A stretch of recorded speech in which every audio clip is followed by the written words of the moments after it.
Okay, let's dive into a really challenging bit of ancient writing. We're looking at Job chapter 39. Ah, yes. This is where that voice from the whirlwind really pushes back, isn't it? Right. It poses these questions specifically about wild animals that kind of make you stop and think about human knowledge or, well, the limits of it.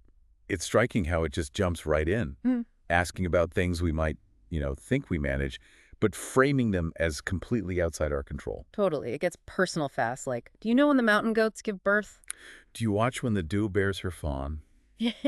These intimate sort of secret moments in nature. Yeah, happening entirely on their own schedule. Nothing to do with us. And then freedom comes up. Who freed the wild donkey? It asks. Untied its ropes. Paints this picture of it out in the wasteland, the salt flats. Far from any town noise, just ranging the hills looking for food. It's presented as just inherently free. That description of it laughing at the town, ignoring the driver's shout, it's so powerful, isn't it? Really drives home this idea of a freedom humans didn't grant and frankly can't revoke. And from that freedom, it pivots to untamable power. Exactly. The wild ox. Will he consent to serve you? Will he stay by your manger? I mean, it acknowledges the sheer strength. Huge strength, yes. But then immediately says, essentially, you can't harness this. Not for your work. So this incredible power exists, but it's not on our terms. It's its own thing. Right.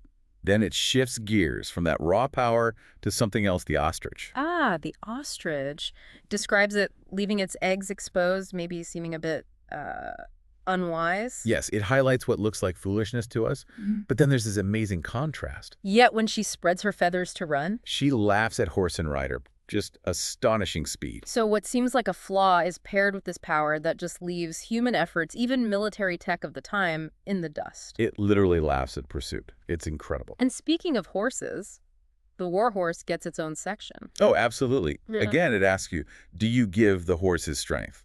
Or clothe his neck with a flowing mane.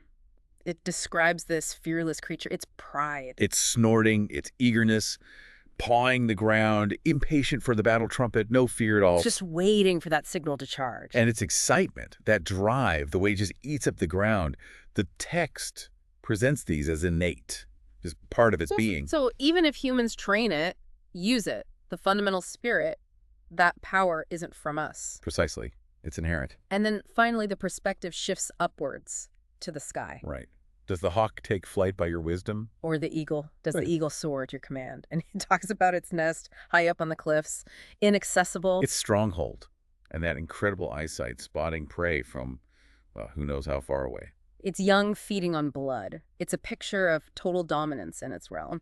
Guided by instinct, not human instruction. It lives where it chooses, hunts how it wills. So we've gone through this amazing list: the free wild donkey, the powerful untamable The ox, surprisingly fast ostrich, the fearless warhorse, the sharp-eyed eagle. and it all circles back to that core challenge, doesn't it? It really does. It hammers home that these things, their power, their freedom, their instincts, they aren't under human control or even fully within our understanding. The text suggests this whole other operating system for the wild world, governed by something much bigger than us. A wisdom, a set of rules, that's just inherent to them, not something we bestowed. It really forces you, reading this ancient text today, to think about our own assumptions about control and knowledge. Yeah, about the limits of our dominion. It highlights this vast, independent quality in the creatures we share the planet with, things that remain fundamentally untamed. So the question it leaves us with, maybe, what does it mean to accept that? Right, to acknowledge that there are parts of the world, aspects of power and freedom, right here, that are just fundamentally beyond our grasp. Maybe that wild autonomy isn't something to be solved, but Yeah. just how things are.